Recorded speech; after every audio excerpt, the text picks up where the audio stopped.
everyone, and welcome back to my channel JessChillinAbout. Today Trav and I are going to be giving you 10 top tips for moving out of home. So these are just general tips that we thought would be kind of useful, having been that now we've been out of home for a year. So without further ado, let's get into the tips. Okay, so we wrote a list. They're not really in any kind of order, so just bear with us. Tip 1 is to savor your leftovers. Honestly, when you're living at home and your parents are like, oh, take leftovers for lunch, or let's have leftovers for dinner, and you're like, I don't want leftovers.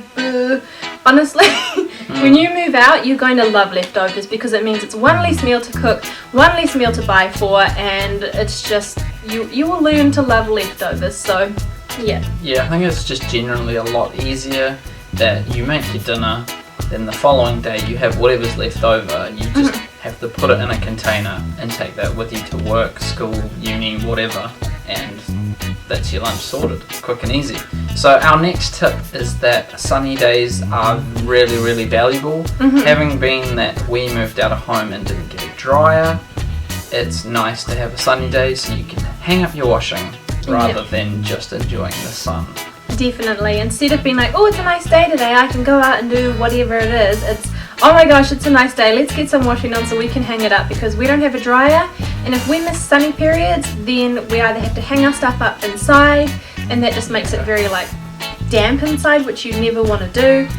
So yeah, we definitely take advantage of sunny days. Especially in winter, because it rains a lot more here in winter, and I'm sure it does in probably most places. Alright, so the next tip is to start saving early. Don't decide, oh, I want to move out of home, and then start saving. You just want to start a savings account now.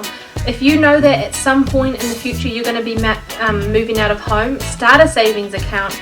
And what you need to do is, this kind of incorporates a few of the other tips, is one of the other tips is to, if you're comfortable and you know people well enough and they're okay talking about financials, is find out how much they pay for things like bills and food and rent and or mortgages and that kind of things. Like we asked my dad, we asked my mum, we asked his parents, you know, how much their power, water and all that was, and then we kind of figured out, okay, those three have, like my dad, my mum and his parents, they all live very different lifestyles, so we kind of figured out from there how much we would be paying for us. And we were pretty accurate. We were very close on what we actually estimated. So yeah, if you've got people that you can ask, because I know I don't get it, but there are people that are very secretive and they don't feel comfortable talking about it. But I think if you can, maybe parents or family friends, uncles, aunties, if you just talk to them and just say, hey look, I'm thinking of moving out of home, how much does this sort of stuff cost? And it will definitely help you with your savings, because then you can go, okay, water's going to cost this much, power will cost this, internet, Sky, rent, whatever it is, and then you can add it all up, and that's how much you're going to be needing to save, whether you do it weekly, monthly, annually. You'll have an amount, and that's how much you can start putting away, and it will definitely help you for when you do move out, because it's not going to be a big shock. I mean, obviously there will be things that are more expensive, like for us, power in winter was almost twice as much as we thought it was going to be. We thought it would be higher, but not that much. So, but I think that was the only thing that was kind of like a shock for us, was power in winter. Definitely. And I think that also it shows you how much you need to, I suppose, earn, and how much you'd need to have to pay off on a weekly basis, which is quite crucial, because obviously you don't want to be needing to pay more than what you can make, because then you're just going to eventually either run out of your savings, or you just won't be able to live that way in the first place.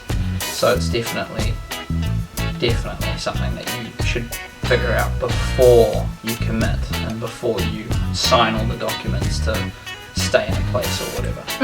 Oh yeah, so another one that goes along with this is before you move out, is once you've got all those amounts and you think you can do it, maybe for like a month or 2, 3 months before you move out, is actually take that full amount that you would be needing to pay for your bills on a weekly, monthly, whatever basis, and put it aside, and do not touch it.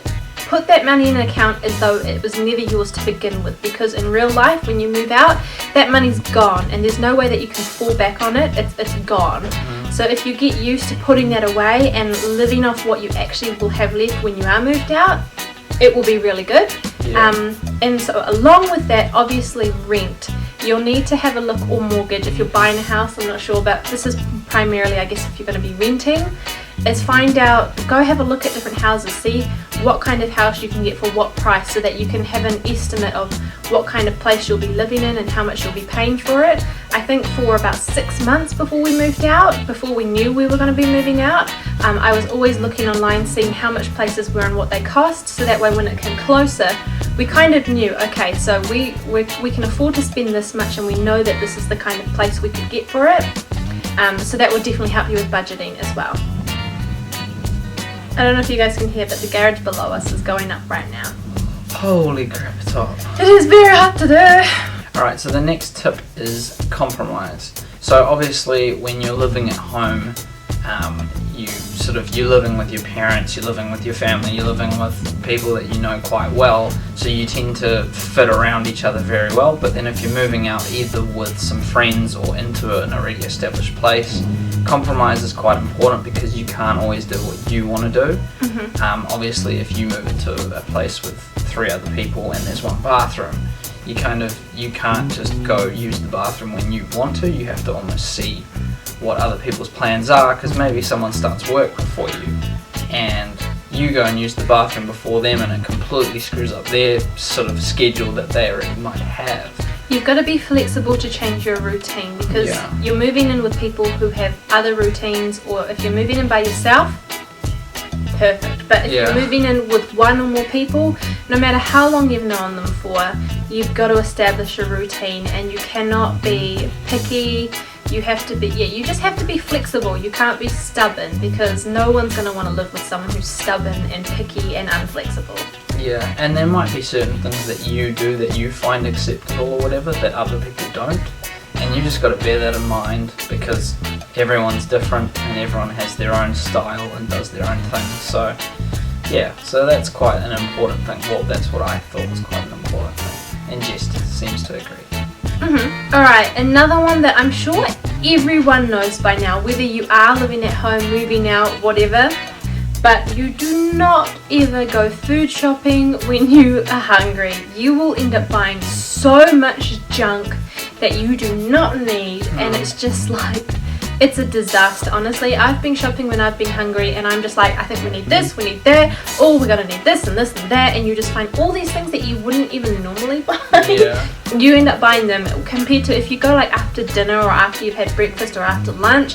You just don't want to eat anything, you don't want to think about food. But if you make a list of what you need, you go in, that's literally all you're going to want to buy, because when you're full, you do not want to be thinking about food. So make a list and then eat, and then go to the supermarket, and you will save yourself a lot of money and a lot of space in the cupboard and fridge. Alright, and the last tip is to enjoy it.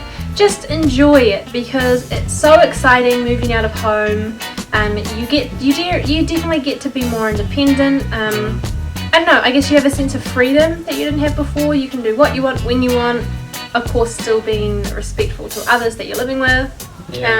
But yeah, just enjoy it. Don't, like, everything you do when you're planning for things and financials, as long as you've planned it, it shouldn't be too stressful. Like, I don't think, we've been living out of home now for a year, and I don't think that there's ever been a time where we've been like, oh crap, like we cannot afford to pay a bill or something, because we've just been very, what's the word I'm looking for? Very disciplined. That's the word I was trying to think of. So that is all of our tips. If you guys have any other tips that we may have missed or that we don't even know about, definitely leave them in the comments below so that others can read them as well. The more knowledge you have, the more prepared you are, the easier it's going to be. So I hope this video has helped you in some way or another. If you're already living out of home, maybe some of these tips have helped you as well. But yeah, we hope you guys enjoyed. If you did, don't forget to give it a thumbs up. Do you have anything else to add? I think it's an exciting change. I mean, sure, it's going to be stressful because you have a lot more responsibility and use a lot more money, and obviously a lot more relies on you, but that's the whole thing of growing up. Yep. And it's exciting. So yeah, if you guys want to see more of our videos, make sure to subscribe, and we will see you next time. Thank you so much for watching. Bye!